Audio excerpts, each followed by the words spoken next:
Say good, ladies and gentlemen. Hi, everybody. Hey, hey. Yo, what's up? How you doing? I feel I should clarify for the people. Peace and love. That's Tom Hanks. Yes. We often take each other's place, as you know. Last year, Tom hosted my show, Wait, Don't Tell Me, and a little while after that, I took his place in the latest Dan Brown movie. Yes. So it was... I mean, it is just a wig. Yeah, they can put the wig on anyone. No, it's all right. What you got to do is run around with a very interested look on your face. You know, that's not a trompe-l'oeil roof. It's actually made of wood. You could crawl around up I there. know. You honestly can. But we had to go out on the roof of the Piazza San Marco, in Venice. You know, St. Mark's Basilica Chapel in Venice, because there were bronze horses of it's got St. Mark, the horses of St. Mark. Horses of St. Mark that were cast by some of them. And it made a big deal because we had to go out there and examine them. Oh, and this horse has that, and that horse has that. Well, the truth is, they are exact replicas of bronze horses that are indoors. Right. That do not have slippery, wet tile around them. And how cinematic would that be? But that was exactly what the problem was. Right. I said, dude, what's it? They're right inside. Well, we're not allowed to shoot indoors. Yeah. Besides that, we want some production value here about running around.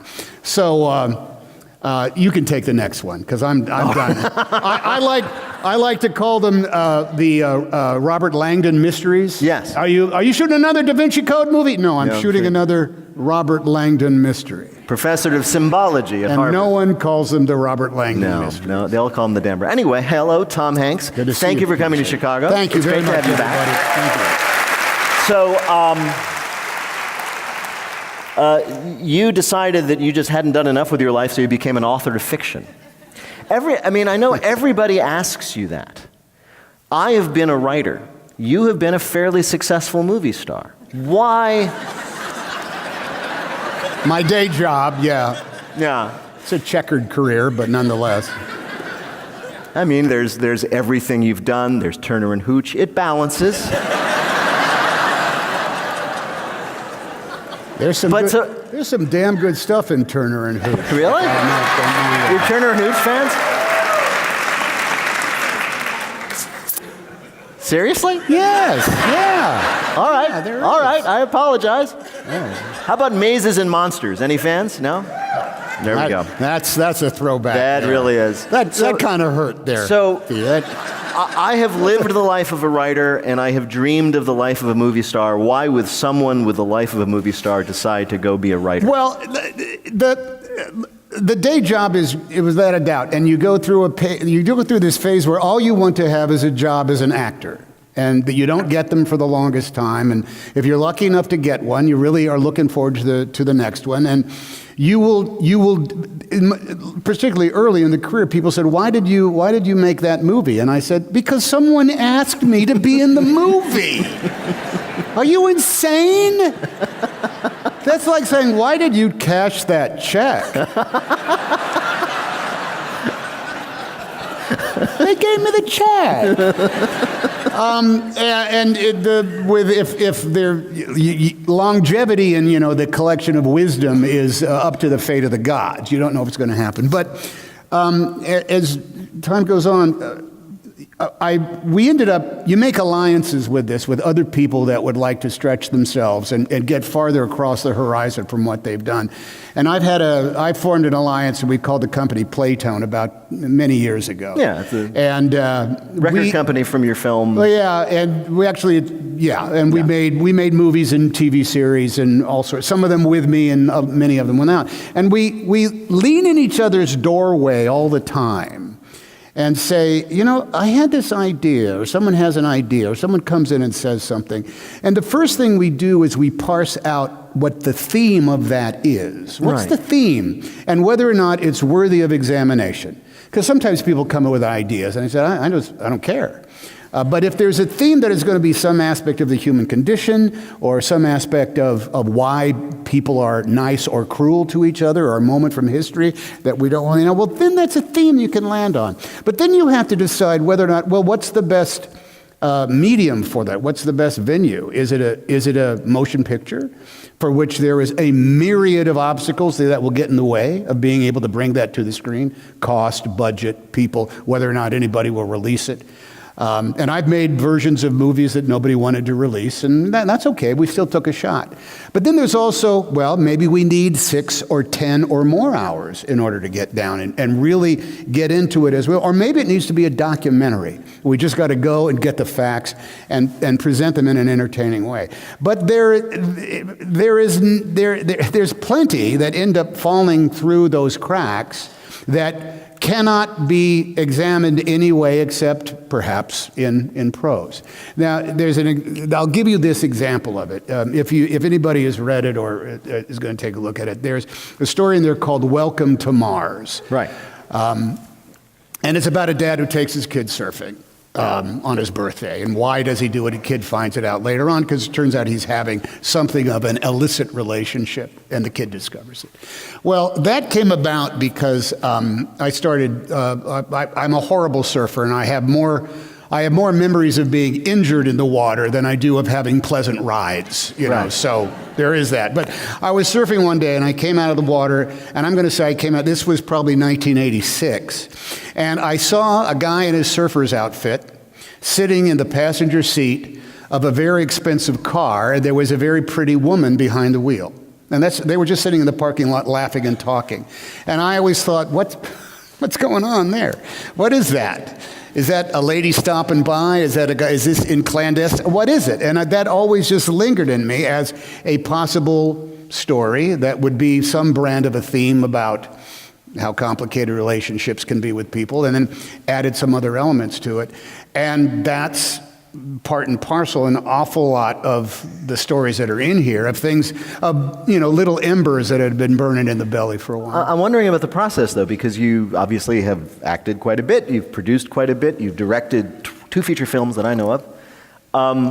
Those are all very, very collaborative. Yes, they are. Sitting and writing a book is sitting by yourself. And it's often the greatest luxury you can afford yourself. Yeah. It is. Because most people I know, including myself, find that a burden. That you just have to sit there and just not do anything or talk to anyone. You just have to be there alone with your thoughts. Well, it is a burden when nothing is happening. Yeah. But as soon as something clicks, it's like Katie barred the door. I lose weight when I'm writing sometimes because you forget to eat, because you're just you're so possessed. And it is a back and a forth and a back and a forth. Okay, you might like this. I might. When I was a kid, Kirk Douglas was on The Tonight Show. Yes. Everybody knows who Kirk Douglas is, right? Okay. Mr. Danielovich. Yes. Kirk Douglas, this was in the 70s or the 80s, and Kirk Douglas was on, and he had written his memoir called The Rag Picker's Son, all right? Which I did not read, but maybe I did read it. I can't remember. It was a long time ago. But anyway, you're at home and, you got potato chips, you're in your PJs, and you're watching Johnny Carson late at night. And Kirk Douglas is on, talking about his new book. My father was a rag picker, That's how I got the title, Johnny. My dad was a rag picker. All right, great. And I said, okay, that sounds pretty cool. I might have to get to that. And Johnny asked him some question about writing. And Kirk Douglas said, well, Johnny, the secret about writing is rewriting. Wise words from none other than Kirk Douglas. Who, by the way, is still alive and could see this on tape. He is 982 years old. He's a very elderly man. And I believe he will be here talking about his new book. I know, because I read some of the interviews with you, that everybody, especially because you're a person of some public interest, everybody reads this fiction and they want to find you. And I think I found you. And I'm going to ask you to read very, very brief, because we don't have a lot of time. Okay. Just the part that I've highlighted. This is from the center story in the book. It's physically in the center, which I do not think is an accident. It's a story called These Are the Meditations of My Heart. Oh, okay, yes. And the character is a typewriter repairman and salesman. Should I set it up or just... As much as you like. Well, it is the story of how I got my first true typewriter. I took it to a business machine repair, and I handed over my typewriter, and I asked them if they would service it because it was beginning to You know, it was plastic. It was this cheap thing, and it was coming loose here, and this space bar skipped. And the guy who had an accent looked at it, and he said, "I will not touch this machine." Oh, no, he did not say, "I will not touch this typewriter." I said, "You know, I could swear that the sign out front says, 'You repair typewriters.'" He says, "Yes, I repair machines. This is a toy, a toy." And he pointed over to this wall of typewriters. These are machines. And I walked out of there with a Hermes 2000 typewriter that day that he gave me $5 off. I said, you got to give me a trade-in for this thing. What? All right, $5, because he just wanted me to. Now, what's interesting is, of course, that is the plot of this story, That is the plot down to of the the story. $5 discount. Right. But when I read the voice of the typewriter repairman, I heard you, because I've heard you talk about typewriters. Yes, okay. So this is what he tells to the girl who has brought the typewriter in. Make the machine a part of your life, a part of your day. Do not use it a few times, then need room on the table and close it back into its case and sit on a shelf in the back of a closet. Do that, and you may never write with it again. Why would you own a stereo and never listen to records? Typewriters must be used, like a boat must sail. An airplane has to fly. What good is a piano you never play? It gathers dust. There's no music in your life. Leave the typewriter out on a table where you see it. Keep a stack of paper at the ready. Use 2 sheets to preserve the platen. Order envelopes in your own stationery. I will give you a dust cover free of charge, but take it off when you are home so the machine is ready to use. A manifesto of typewriting. That's exactly right. Who's got a typewriter they know where it is in their home? Anybody have it out? All right. The book is called Uncommon Type. I hope all your emails are hacked by Russians. Yes.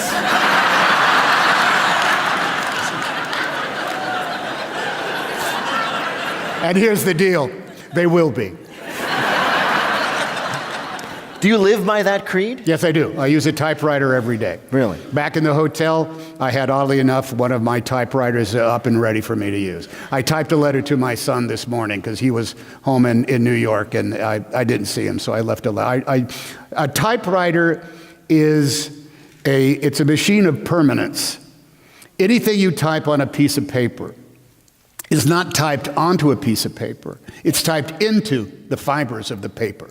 If you would strike a hammer hard, the letter K, on one side, it will have a dark letter K. On the back side, you will see the imprint of the backwards K because it has gone into the fibers that make up the paper.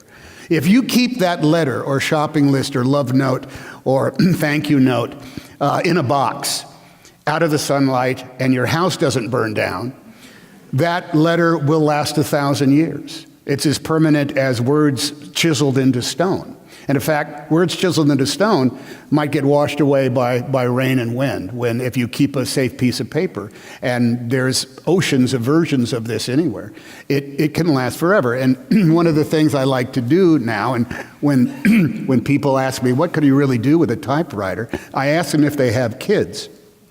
And if they have a baby, or if they have youngsters, I say, get out 2 sheets of paper and write a letter to that kid about who they are right now and where you are and what you are doing, and put it away in a safe place. And when that kid is 72 years old, he or she will read that letter, and they will see not only themselves, but they will see their father or their mother. And it will be a union brought about by an object that is as unique as a snowflake. No one else can create it that same way. It is one of a kind, as different as the irises in our eyes and the fingerprints that we have. Now, that seems like, well, what's the point? You could do that with an awful lot of things. But I think a well-written letter that comes from the heart with typos and misspellings and whatever it is still as unique as Andy Warhol silkscreen or a Gauguin oil painting, or something that was scribbled out by Wadsworth or Leonardo da Vinci. And anybody can do it because typewriters are cheap, man. They're all over the place. You don't need to pay more than $50 for a good typewriter. But if you need it working, you might have to pay $750.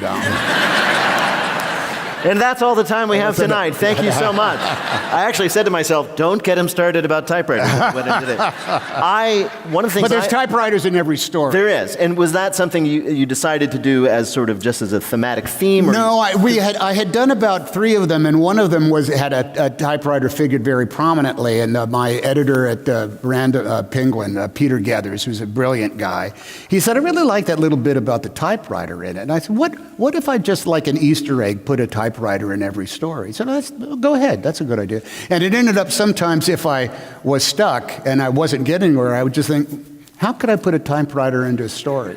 And out of that would shape some version of, a beat of something that could become, 44 pages or 17 pages of a story. Again, speaking from my own experience, sometimes when I would write, I would discover things about my own thoughts that I did not know until I attributed them to somebody else. Did you have that experience writing this book? Did you find out? Well, yeah. There was sometimes I typed something that made me laugh so hard I had to stop, which makes me sound like a real dick, I know. But I'm sure that's never happened with you, Peter. No. No, never. No, if I ever write or come up with something that makes me I just think it's the funniest thing, it is guaranteed no one else will think. Well, here's what you never do. Right. You never laugh to yourself and pick up the thing you wrote and said, honey, come here and listen to this. Because she looks up at you like, I'm busy. She doesn't want to hear, she doesn't think it's funny at all. There were stories that began that I thought were about one thing and ended up being about others. Right. And I had to go through a process. A lot of the times when you're working on a movie, you ask this question, is any of this going to work? Is anybody going to care about this? Yeah. How are we going to cut it? And the smart director I know said, well, Tom, the movie will tell us what it needs to be. And that was true on some of these stories. There's one in particular that is called Christmas Eve 1953.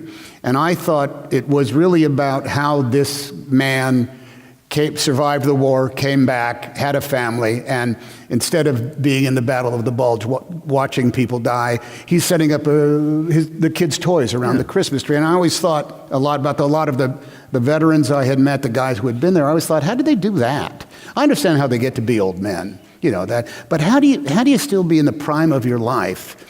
You're 29, 30, 31 years old, and just 10 years before it, you were surrounded by blood and horror. How do you then go back and start work? Well, I had a story about a guy who did that, and that's what the story started being about.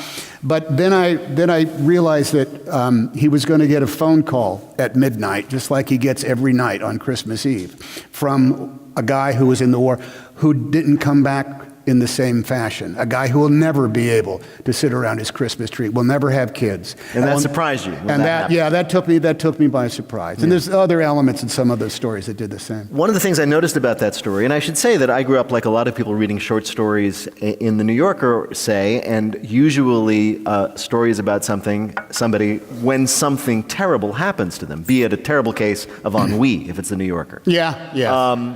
And one thing I noticed is that there are very few bad things that happen. For example, one story, perhaps my favorite, the one about the small boy and his 9th birthday. Oh, yeah. And he's, like a lot of characters in the book, come from a broken home, what they used to call divorced parents, and he goes off to spend a weekend with his mother, who may or may not be paying enough attention to him. Mm-hmm. And this, I'm actually tensing up, because you just sense a little heartbreak. But instead, she's taken by his mother's, we assume, new beau, on this airplane ride. And it's fantastic, and it's beautiful, and you describe it so amazingly, how it would feel to a 9-year-old boy. He lets him fly the plane. Who's never been in an airplane, and he's flying the plane. And then he lands, and that's the end of the story. Yeah. And I'm like, what a wonderful way to look at the world. That when things are going badly, or maybe things are not comfortable, maybe bad things have happened, and you find yourself not in the home you want to be, another theme that shows up. You get to go for an airplane ride. You have to ask this question that you never ponder when you're doing it, which is, what do all these stories mean? What is the connective tissue that make them what they are? And there's no bad guys in them. There's nobody that's trying. There's no murderers, and none of them are murder mysteries or conspiracy theories. They are about, I think, they're about people who just want to get to the end of their day and feel good about themselves. And there are many times when it looks like that's not going to happen until they are aided and they are actually promoted along by people they never expected to meet or to help them in any way. And I think that's an awful lot of my growing up in my American experience. You know, I think that we were talking backstage with somebody, and I said, look, I think 90% of the people in this world are good and want you to have the same fair shake that they had. 5% are assholes. Yes. That's just, come on, you know, let's not beat around the bush. And a certain percent of them are raving mad or not in control of their own facilities. But for that 90%, that's mostly where we live. And throughout, and I can tell you from my own experience and my own just trying to get by to the end of the day at some point, I have met with some degree of fairness, if not out-and-out kindness, hundreds of times more than I've met with any sort of assholiness, to coin a phrase. Really? Yeah. Can we talk about your day job a little bit? Yeah, sure. It's what Julia Roberts like. No, I'm sorry. She's just one big set of beguiling eyes. I was thinking about the roles you've done recently, and a whole bunch of them have been real people. Sully Sullenberger, Captain Phillips, Ben Bradley. Yes. I think most recently, is that your most recent release? Ben Bradley, well, I just played Mr. Rogers. Well, so Mr. Rogers. People, I think, are pretty excited about seeing that. Can I just say I have another movie that'll be out before that we're going to have to call the movie that is not about Mr. Rogers. Yes. What is that movie about? It's called Greyhound. It's based on a C.S. Forester novel called The Good Shepherd. It's World War II, a destroyer right smack dab in the middle, and it's 48 hours of a captain who has to get to the next day. Right. So another captain. Yes. I can't get a promotion to save my life. That's like 4 captains. I know, I've never seen you higher than captain. Now that I think of it. But you know, the thing you say about playing real, there's an economic model that is now going on in the business of Hollywood, the business of show. They don't call it show art; they call it show business. And part of that is they want to have a pre-sold audience. Meaning they want people to know what the movie's about before they see the movie. Right.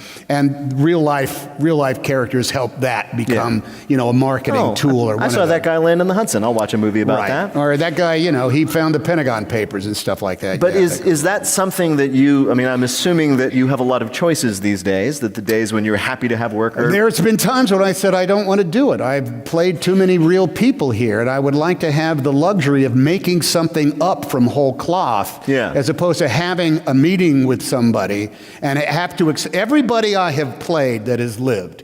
Jim Lovell, Charlie Wilson when he was still alive, Chesley Sullenberger, Richard Phillips, everybody. I've had to have this conversation. I said, look, I'm going to be the bearer of horrible news right now, okay? I am playing you. So for good or for bad, I am playing you. All right? You wanted somebody else? You are shit out of luck. Because say it again with me, I am playing you. Now, I want you to know that I am going to say things you never said. And I'm going to be places you never were. And I'm going to do things you never did. But I want to be as accurate as possible.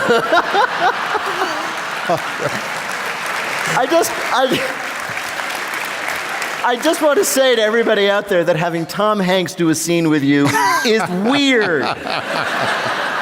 I'm not used to it. Usually I'm looking at him doing it from profile to someone else.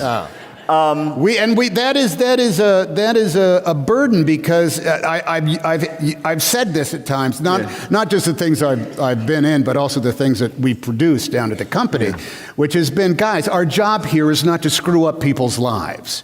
Our job here is not to alter their motivations in order to give us a creative beat somewhere. Right. And here's an example of this.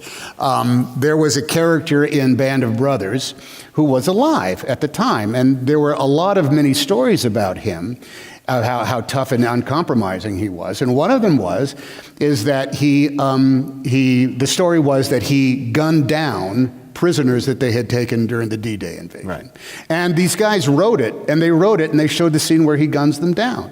And I said, we cannot do that. I said, well, a lot of people said he did. Yeah, a lot of people said he did. We cannot do that. We cannot show without hesitation, with all the clarity of a docudrama that we've made on HBO about a guy who gunned them down. Well, there's a lot of evidence that he did. Well, fine. Dramatize 7 versions of it, in which he did and didn't and came close and almost did, so that we have at least a Rashomon version of what may or may not have happened. And it ended up being 17 times more powerful, and it also made us much more afraid of this character throughout the rest of the we knew he was really tough. And here's the reason why that paid off. We showed the movie to a bunch of veterans at the premiere at Utah Beach in France. And guess who was in the theater watching himself being portrayed up there? The man himself, who may or may not have gunned down a bunch of prisoners. And I asked him later on, are you okay? He said, yeah, that was pretty much what it was like. But we would not have been able to do that if we had tried to turn him into some sort of like maniacal, anti-hero to our... Did he tell you whether he did it or not? Oh, he did it. Oh, yeah. He did a lot of stuff. Yeah.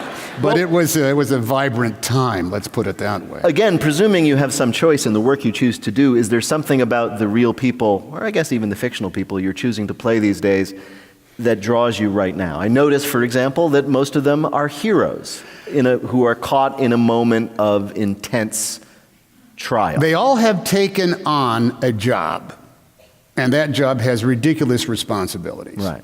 And they have trained for it, and they are prepared for it. And they always run the risk of making the mistake that will destroy them for the rest of time. Sometimes getting themselves killed, sometimes getting other people killed, sometimes not doing it right. I'll tell you, Chesley Sullenberger, Sully, and if you saw the movie, this was hinted at. He still would view the loss of any life from that crash as a career ender, a tragedy that would have altered, the scope of who he is as a man and what he did as a professional. Right. And that includes if somebody had drowned in the East River by accident, right, or been crushed as the ferry boats came and get them. So the desire on those, it's actually a huge risk if you're making a movie, because you don't want to screw up somebody's life or alter the true record of why they did what they did when they did it. Because you don't get a pass just by putting up on the screen based on a true story. If you're going to put those words up there, based on a true story, then you got to get as close to the truth as possible, even though I'm going to say things you never said. Oh, I remember. Places you never were. I remember. And do things you never did. I was just thinking, though, specifically about the kinds of characters you have played and the kinds of real life, in many cases, heroes you've played. If you've learned anything about the nature of heroism. Yes. In a time when we probably could use some. There is. It's the pressure of command. The people who do the job well. And look, we all have bosses, right? Some of these bosses are great, smart people. And some of them are clucks, but they're still in charge, and so they still have this job to do. They all, at some point, if they're lucky, will, let me put it this, not lucky, but if they truly have the wherewithal for the jobs that they have taken on, will get into that spot where they are not afraid of their actions, and they're not even thinking of the outcome anymore. They will just play it like so many hands of solitaire. And if they do it right, they will win the game of solitaire. Richard Phillips in Captain Phillips. His whole thing, when those guys, they were the scariest human beings on the planet, by the way, the Somali pirates. Even the guys who played the Somali pirates. Yeah. They were all four of them the scariest guys I had, and we met them when they stormed the bridge. We had never seen them before at all. Particularly in that kind of they field. came on looking like the true skinny renegades they were. Yeah. And that was real. We were really scared by them because they were yelling at us and they were slapping us around. And then after the third or fourth take, they're kind of like, I can't believe I'm in a movie with you, that kind of stuff. And they were Minnesotans. They were. About the third week, the younger one would say, we were sitting there, and I said, "How you doing, little B?" I'm okay. How many shots before lunch? So eventually you get to do that. But Richard, I was asking, so Rich, they're on. Rich, they're on board. What are you trying to do? I said, I'm trying to get them off the ship. That's it. How do I get these guys off the ship? If you can get them off the ship will be safe, the crew will be safe. My job as a captain is to get them off the ship. Well, that's pretty straightforward stuff. And as long he always had cards that he could play. So I don't find that anybody is resolute and unafraid, and yet at the same time they were preparing, the smart ones were preparing for the worst, and trusting enough in everything they've been through to say, when the dirt hits the fan, I'll know what to do. Right. And yet at the same time, it just doesn't seem to me that training in any of the characters you've portrayed would have been enough to, maybe Sully Sullenberger, who knew how to land a plane. He did do that. But he kept his cool. But even Captain Phillips. Let me tell you something interesting about Sully Sullenberger, and this comes back to the long experience of it. His control panel went completely dead. Yeah. He had no, which was a fake thing. He even said, I said, well, what happened when the control panel went kablooey? He said, Tom, the control panel went dead. We had no gauges whatsoever. I said, that's not going to happen in our movie, Sully. Really? We're going to have all things going like beep, beep, beep, beep, beep, beep, beep, beep, beep, beep. Really? Just because you needed the beep, beep, beep, beep, beep? Yeah, we need the beep, beep, beep, beep, flash, flash, flash, flash, flash, bam, bam, bam, beep, beep, beep, beep. We needed all that stuff, and he said... It would have been so cool if instead of because Clint Eastwood is famously cheap, if he had just had you do that. Well... we're in trouble. Because as Sully explained with Tom, when the engines go down, the generators go down. Yeah. So we had no power. So essentially black screens, like the TVs were turned off. Yeah. But his body had been in flight so many times that he knew the rate of descent. He knew the speed that they were going. He felt it all inside. So luckily they had the hydraulics. That's on a different kind of system. So he could control the plane, but he also knew how fast they were coming down. So in his mind, he said, we have this amount of time to find a place in order to land. And that's not, we didn't explain that in the course of the movie. That's just something that you bring to it. So you have to take on an awful lot of the physiological traits of what they did and how they got there. And in war movies, they never show the 2 years of training that they went through. Right. But those guys in the landing craft in Saving Private Ryan, they were actually veterans of the North Africa. They were the Rangers that were at the Kasserine Pass. And you find this stuff out, and then you realize that the reason that a guy like Captain Miller is shaking his head is because he doesn't want to fuck up. He doesn't want to get anybody. He's not afraid of dying. He'll take all that. He does not want to do something stupid. Yeah. And that fear, I think, is actually something that is in all those people when the time comes. They don't want to do something stupid. I think what I'm getting at is it seems to me, as someone who has seen your movies like everybody else has in the last, say, decade, is that you've gone from being simply a beloved, popular actor to somebody who represents something. And I'm trying to figure out, why that happened? Well, how in the world? What? I know. Look, this week, just because we were doing this conversation, I got 2 letters meant for you because somebody thought that I could pass on these messages. And these messages are from people who really admire you, who see something in you that isn't just about a very successful actor. You're not just a celebrity to them. So do you know who you are in the world to people who you are representing these days? Well, look, I know what the social contract is with cinema. Yeah. I rely on the cinema to expand my life as much as anybody does, and I realize I'm lucky as hell in order to be able to to be given a check for doing what I do. I know the power of either being alone in a movie theater, even if you're in a sold-out crowd, and identifying with something so deeply up on the screen that you think that's me, even if you're a Wonder Woman, I'm not saying it could be of a different time you and a did different that place. too? Stop! Shut up! I knew I shouldn't have said Wonder Woman with this guy. I like that one. You can go see a movie that is not about anything in your world or anything within your kin. And you can see, like, I remember seeing The Seven Samurai on public television when I was 13 years old. And my joke was when I went to school the next day, because it was in subtitles, the next day I went to school, I said, I read the best movie last night on TV. But as you were watching it, eventually you stopped reading the subtitles. And Kurosawa, Toshiro Mifune. I'd never seen any of these people, but I just knew this was the most powerful acting I've ever seen. And I was engrossed in a way that had me on the edge of the seat, like any movie of a popular time would come. The power of the cinema does that to you. And I have been in a hotel room somewhere by myself, wondering, how did my fate land me here with so much unhappiness and sadness, and seen a movie on TV that transported me out of it. And I will tell you that every now and again I get a letter from somebody.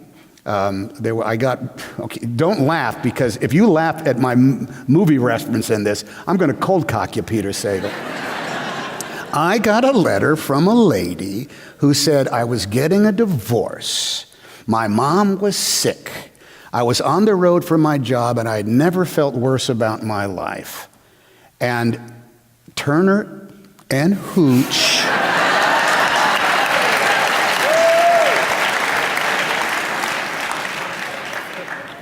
came on, and for 2 hours, I escaped all of this burden. And she went to bed happier than she would have if she had not seen Turner. That's what movies can do for you. And I know I'm a part of that sometimes. And I could give you a list of actors and actresses who've done the same exact thing for me. And when I see them, I have a tendency to foam all over them, because I can say, oh my God. When I saw, like the first time I saw, I sat backstage with Fellini at one point, at the Oscars one night.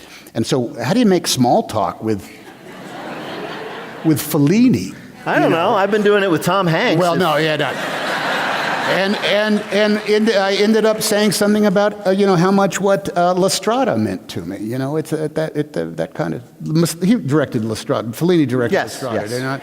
Thank God, because if it was an Antonioni, that would be so funny if you had said that to him and only found out now that he didn't really direct very it. nice. Thank you. Yes. Thank you. So I'm aware of what that is, but at the same time, and I know that the work that I put into it, and I like to think that I work hard. But I guess what I'm saying is I don't discount what that connection is between an individual and the movies that they see. Well, I guess I know we could go back and we have some questions from the audience, but let me put it this way. The events in Pittsburgh recently, I don't need to tell anybody about, and it just seemed that probably, I would guess entirely by coincidence, we all saw the first shot of you as Fred Rogers. Yes, we drove past the Tree of Life Synagogue over and over again because we shot at the studios of WQED where Fred made the neighborhood. And I would posit that if the news came out, they're making a docudrama, a biopic about Fred Rogers, everybody would go, oh, great, yeah, well, I hope it's better than the Queen movie that just came out. But seeing you, I'm sorry, did I just insult people who really like the Queen movie that just came out? I'm sorry. Okay. I read it's got Rami Malek in it, and he's one of the greatest actors. Oh, he's of all terrific. time. Anyway, I'm just reacting to the reviews. It was a little thing called The Pacific on HBO, a production of Playtone. Yeah, I understand. But I'm going to say that whatever the reaction might have been, the fact that it was you in that sweater made everybody thrilled. Because there's something about the way that you, Tom Hanks, invest a character that encourages people. Well, there is a countenance that goes on along with this business. Yeah. There is. I mean, there's a reason Robert De Niro was in Goodfellas. Yes. Oh, I know, but he doesn't cheer people up. No, but nonetheless, it's still countenance with a capital C. There is something that goes along with that, and what I try to do, and sometimes I do fail, but I always try to understand that countenance in the casting choice. Go with it, but hopefully also expand a little bit of the horizon of what that's going to be. And I haven't always been able to do it, but when it clicks, that means there's just more of something on that I get to do the job that Shakespeare says, which is hold the mirror up to nature. That's what I'm trying to do. And I realize that I bring a bill of goods along with it. That's not a bad thing. Here's the only time that it's bad, is when all reviews about your movies, the first 3 paragraphs about all the other movies you've done. Right. And now you're doing this one too. Right. Well, Tom Hanks, who did this and that and that, and the Da Vinci Code, and was, Ben blah, blah, blah, blah, blah, blah. Well, now he's trying to play Ben Bradley of the Washington Post, and he's no Jason Robards. Because here's you and I are more or less of the same. I started working the same year the video cassette recorder was put on the market. That means that my movies or anything I'd ever done, as long as it came out on video and then DVD and then on Netflix, will be seen for the rest of time, any damn time anybody wants. Right. In the old days, you had to wait till they came on or played at a revival house, and maybe you remember them the one time you saw them. So that countenance thing goes along even farther now, because I've been the babysitter for an awful lot of kids. Oh, I know. All right, Mom and Dad are about to go out. We've rented big. You get to see it. I know, you've seen it again. We have Splash 2. You can watch Splash if you want to. Just remember, we cried at the end of Turner and Hooch. We cried. But we'll be, so I know that I've been there. And that's just the beauty of the art form, is that it is revisited constantly. We have a couple of questions from members of the audience who submitted them earlier. We've selected a few. We'll put them up on the screen. Oh, really? I think, yes. See, I thought this was a temporary graphic. No. This is as good as it gets. Oh, my God. They've been actually close. Have we been doing that? Has that been going on the whole time? Really? So you get to say, I read the best interview with Tom Hanks last night. Anybody deaf that is actually doing that? Anybody hearing him? Hello, I am the person typing the captions.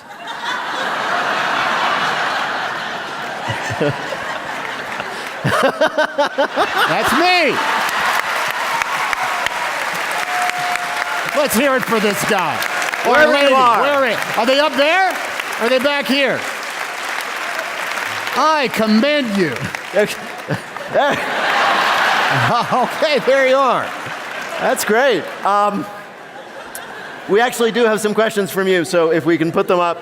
That is hilarious. I'm sorry. That is just fantastic. I'm sorry. That is truly fantastic. Yeah, which character in your book, write this as I write it, which character in your book do you love the most and why, says Jill Folan. There you go. We want Jill's name up there twice. I think that's fabulous. There you go.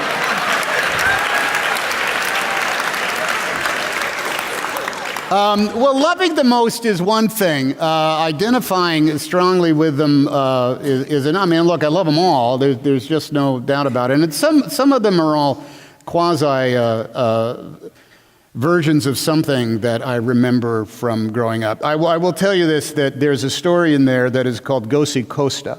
Yeah. That is about, it is a version of the story of my father-in-law, who escaped Bulgaria right after the war, and escaped Bulgaria in harrying, horrifying ways. I mean, this was a guy who was tortured by the communists, who was kidnapped in Greece and taken back to Bulgaria and thrown into prison and beaten and tortured because he dared leave the communist country. And I knew that I was going to write that as soon as that was actually the second story that I wrote for the book. Long ago, my son Chester had just been born, and I got up early with him. And Dad, he was well retired. He always got up early as well. We would have coffee. God, I tell you. No, I like to get up early in the morning. No, it's good. I'm going to sweep. I'm going to have my coffee. It's good. I like it. Yeah, so you're happy. Oh, I tell you. God bless America. God bless the greatest country. He was a bartender. That's how he, raised his kids. But God bless America. And I say, hey, Dad, how did you come to America? And for the better part of 2 hours, he told me the story that is more or less what is in Go See Costa, which was bent on daring, luck, and the odd goodness of a number of people who just once again, the odd goodness of people. Goodness of fair people that didn't give him an easy time, but were fair to him. And after it was done, and my wife woke up later on, the day got on it, so I said, what'd you do this morning? But Chet, he was fine. I was just talking to your dad. My God, he told me the story of how he came to America. And my wife said, how did he come to America? Because he never told her. Because he was just a guy that made it. He made it through the day. He wasn't doing anything spectacular. He didn't know that he was an absolute friggin' Superman, that against every conceivable odd, he was able to get to where he was today. He was just a son Ibrahimov from the old country. And so when you can get to answer Jill Folan's question, which character in the book do you love the most? And well, I'm going to say it's Dad. There you go. Thanks, Jill.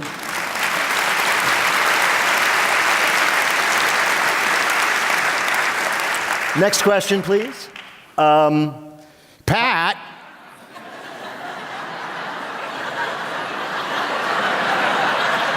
I'm fond of Palatino. I like a good Palatino. Pretty good. If you write on an Apple, there's nothing wrong with American typewriter. That's a good font. I'm not big on the boring fonts like are being typed on the screen right now. I like a font with character. I like a font that maybe is not necessarily needed to be seen by 2,000 people from 800 feet away. Do you have one of those Selectrics with the little type balls? I do. I have a couple of them. Yeah. I have about 200 typewriters, and I rotate them into use. And they all the good. Some are objects of art that will never be used, but the others there's no reason to have a typewriter unless it actually works. So you don't need more than one. You only need one typewriter. And if there's 249 people here that would like to take one home, I need to get rid of some typewriters. Jay Leno has cars. You have typewriters. Next question, please. President Obama said of you when you received the Presidential Medal of Freedom, he is a good man, all right, which is the best title you can have. This is the very same reason that you have been my favorite actor. Oh, come on. It's Corinda Walls since I was a little girl. Can you talk about how to be a good man, to be someone known for his integrity in an industry where that kind of reputation is somewhat, well, let me tell you, Corinda.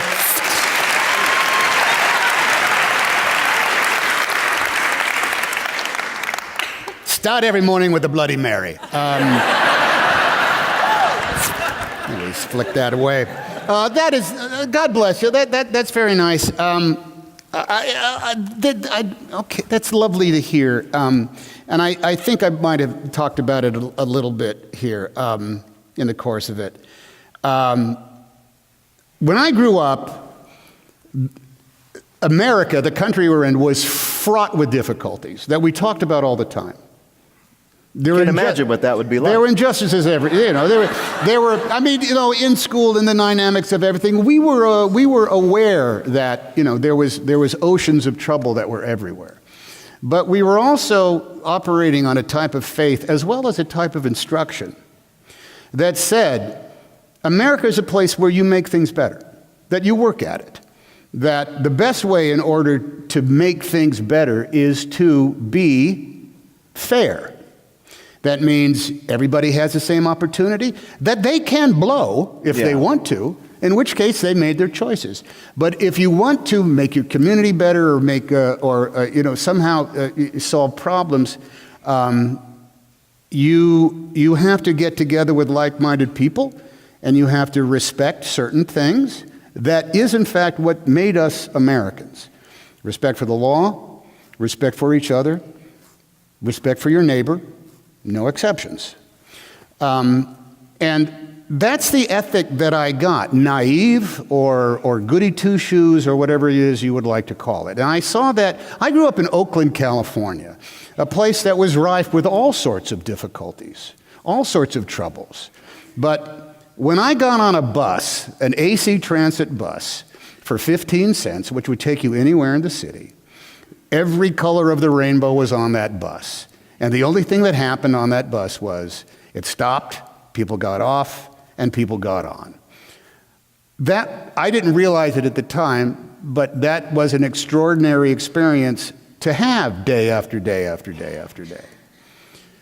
So translate this to later on, well, where does this come into process, and what does it mean in the bigger macro focus? So I'll tell you this story. When we were in Philadelphia, and we were making the movie Philadelphia, we had time off to go see some of Philadelphia. So what do you do when you're in Philadelphia? Well, you see the Liberty Bell. So we went down, saw the Liberty Bell. It was freezing cold outside, so there weren't a lot of people. And we went to Independence Hall. And Independence Hall was, you know, there's a House of Congress down on one side, there's a House of the Senate on the other, and upstairs was the Supreme Court, the original stuff. And we went up there, and an employee of our government, a federal government employee, by that I mean a park ranger, yes, with a green thing with a Smokey the Bear hat. He was going through his things there. That the furniture here are all recreations, none of them the actual do, although we do think that that chair and that candlestick on the table are from the same era. Whether or not they were placed here or not, we don't know. But we do believe the ages of those do date back to colonial times at the time of the Declaration of Independence. What is unique about this room is not just that it was the first sitting of the Supreme Court of the United States, but on that riser there, in that very spot, when John Adams was sworn in as the second president of the United States, with his predecessor George Washington president of the room, surrendering power to him in a lawful manner in which there was no revolution nor death, it was the first time in recorded human history where the leadership of a nation changed hands without death or bloodshed being the cause. And the hair blew off the back of my neck. So I'm sitting there with my kid, having grown up, and I realized that when they decided to do that, the only people could vote were white landowners. Yes.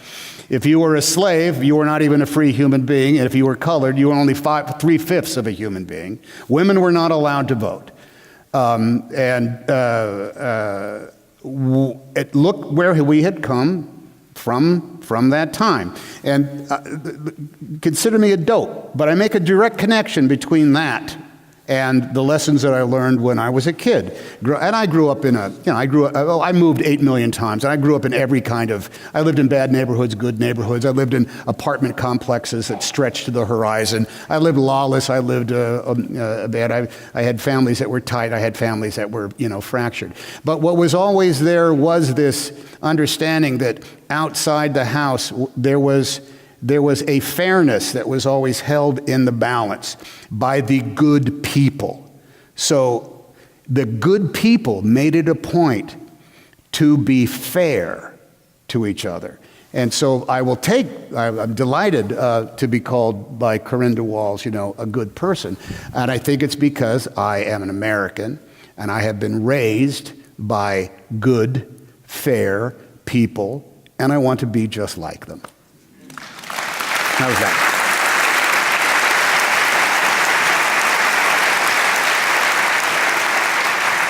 We have one more question from the audience.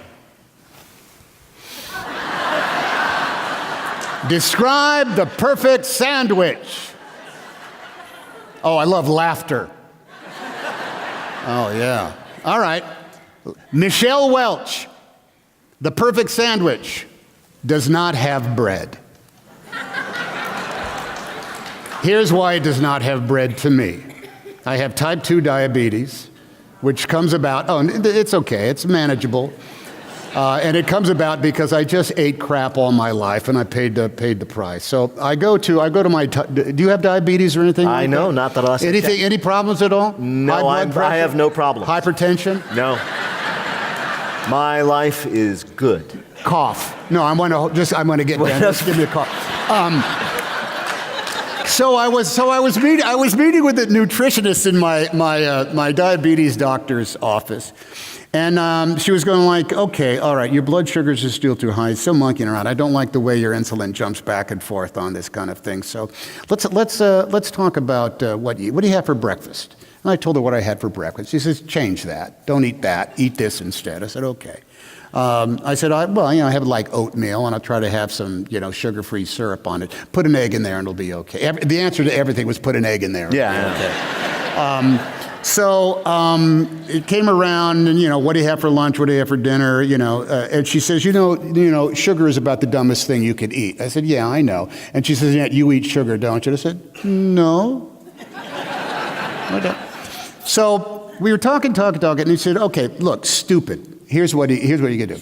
You want to have a beer every now and again? Have a beer every now and again. You want to have a martini every now and again? Have a martini every now and again. But don't eat rice, and don't eat potatoes, and understand this.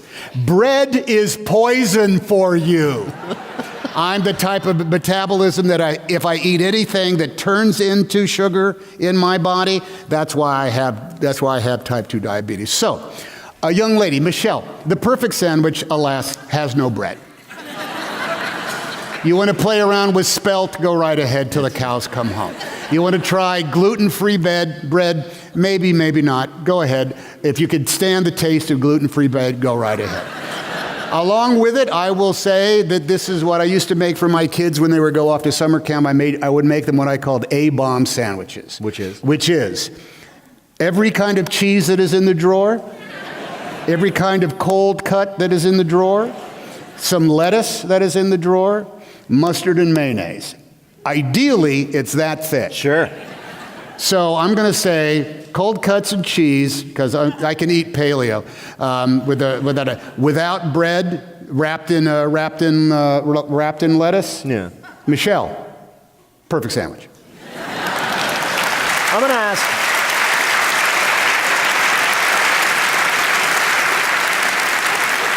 I'm going to ask one last question, because we got to wrap it up. But and this weirdly is a question. The last person I asked this was James Comey, who I interviewed, and I'll ask it to you. Hot dog. I know. I asked him because he obviously. You interviewed James Comey? I did. On this stage? No, on actually the stage of Wolf Trap in Virginia. Wow. He's exceptionally tall. He's like 6'4". He's like 6'8". Yeah. It's terrifying. Anyway. It's terrifying. It really is. Yes, but that way he's so smart he gets to look down on everybody. It's true, and he gets to speak down. Does, but that's was this for the show? This was. Oh, okay. So this is for wait. I just he and I get together for lunch. Well, okay.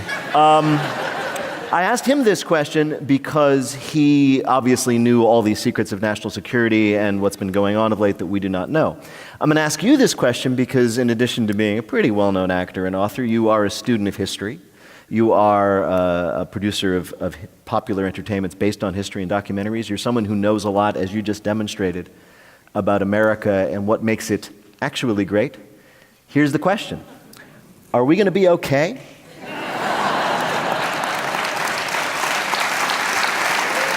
In your opinion, you're not responsible. You're not in charge, sadly.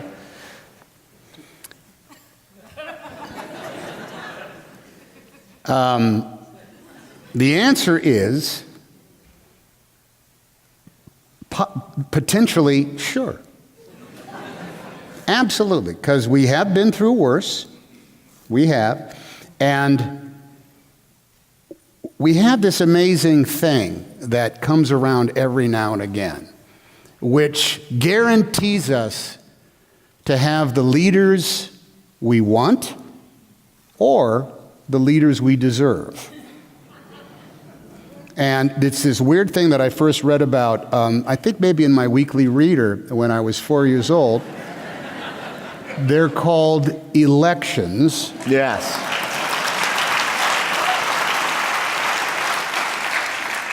In which I'm not sure which is more important, putting into office the people we want or yanking out of office the people we don't want, because they're both sides of the same Democratic coin. But I cannot help but know this collection of words and not see in it the path to all of us being okay. And here's what the words are. Ready? Ready. I might screw up some of them, so don't hold me that. And Mr. Caption Man, get ready to go. Ready? Here are the words that must be interpreted by all of us in our own individual way. but do aim at the same common goal for all of us, no matter how we interpret them. And here's what the words are. We, the people of the United States of America, in order to form a more perfect union, to establish justice and ensure domestic tranquility, to provide for the common defense and to promote the general welfare, and to guarantee the blessings of liberty for ourselves and our posterity, do hereby ordain and establish this Constitution of the United States. No matter who we are, and no matter what our definitions of blessings of liberty, general welfare, the common defense, all comes down to what the real goal of our entire nation is about, and that is to form a more perfect union. And in order to have a more perfect anything, periodically, you got to clean house. And hopefully, the people that you put into office, the men, the women, the people you take out, are the folks that will take their, what's the word I'm looking for, their mandate deeply into heart and be what? Be fair and be good.